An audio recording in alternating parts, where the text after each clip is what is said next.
Kenapa kamu tidak lagi bermain sosial media? Aku pernah bermain sosial media, tetapi aku sudah tidak bermain lagi. Karena aku pernah belajar menjadi hacker. Aku menyesal belajar hacker. Ini bermula beberapa tahun yang lalu. Aku melihat ada YouTuber yang bermain Omi TV. Dia mempunyai konten yang menarik. Jadi, dia cari orang di Omi untuk mengobrol lalu menebak nama dan alamat mereka. Bahkan sampai ada yang menunjukkan rumah ataupun keberadaan mereka melalui CCTV terdekat. Melihat hal itu, aku menjadi tertarik untuk belajar. Aku mulai belajar dari internet, Google, YouTube dan lain-lain. Aku mulai tahu hal dasar, yaitu alamat dengan melacak alamat IP mereka.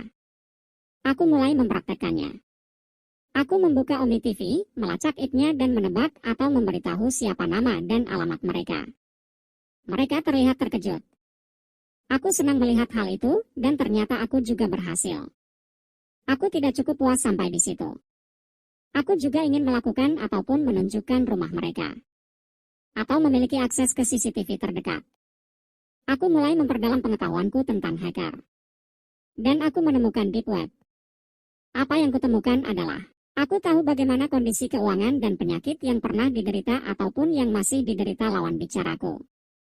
Aku merasa seperti orang paling pintar di sekolah. Karena aku tahu apa yang mau ku tahu dan bisa melihat reaksi terkejut orang yang merupakan salah satu hobiku. Sampai tiba pada suatu hari. Aku ingin melihat wajah terkejut orang lain lagi. Aku mengakses CCTV terdekat yang ternyata ada di bawah tanah. Aku melihat apa yang tidak seharusnya aku lihat. Aku tidak tahu mengapa dia melihat tepat kamera CCTV tersebut. Aku juga melihat sebuah tanda ataupun simbol, karena rasa penasaran menutupi rasa takutku.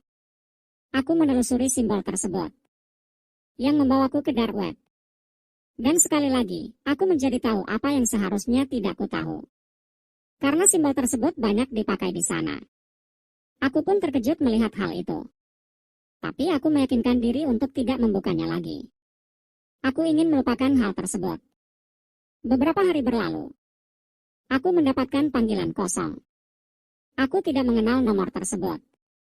Saat kuabaikan, dia tetap menelepon, saat ku terima tidak ada yang jawab. Lalu aku memblok nomornya. Aku kira itu cuma nomor orang yang iseng. Keesokan harinya aku dapat pesan lagi melalui DM yang berisi, aku kemarin YG miss call kok gak main lagi. Katanya. Aku sempat berpikir main apa. Tetapi karena profilnya gak jelas dan aku juga tidak kenal. Namanya cuma Black. Aku juga blok lagi. Tapi keesokan harinya aku dikirim foto tidurku melalui WhatsApp. Dan pesan yang berisi. Ini kamu kan? Aku sudah tahu kamu dan kamu sudah tahu aku. Salam kenal ya. Aku bingung dan takut setengah mati sampai buluku merinding semua karena takut. Aku tidak tahu bagaimana dia melakukannya. Aku tidak punya CCTV. Yang mungkin atau yang terpikirkan hanyalah web kamera komputerku. Tapi setiap aku mau tidur colokannya pasti ku matiin atau ku cabut. Aku tidak tahu apa yang terjadi sehingga ini menimpaku. Yang pernah kulakukan hanyalah menebak nama dan alamat. Aku tidak pernah melihat atau mengambil foto tidur orang. Apakah mungkin orang yang ada di bawah tanah itu?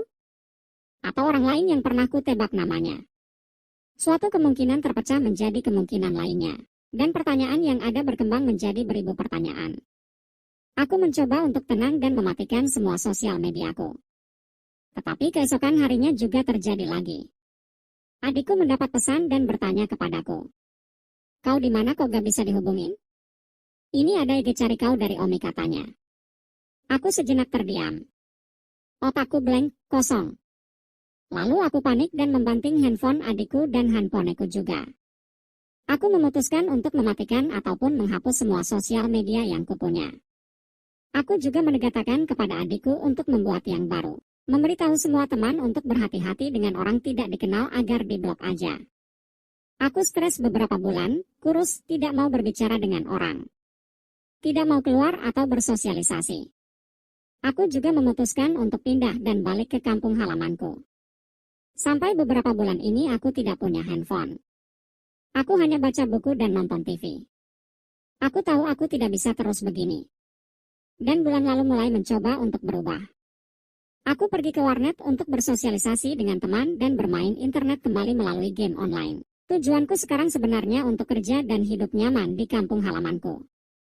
Tapi aku ingin melawan rasa takutku dengan membiasakan diri dengan internet.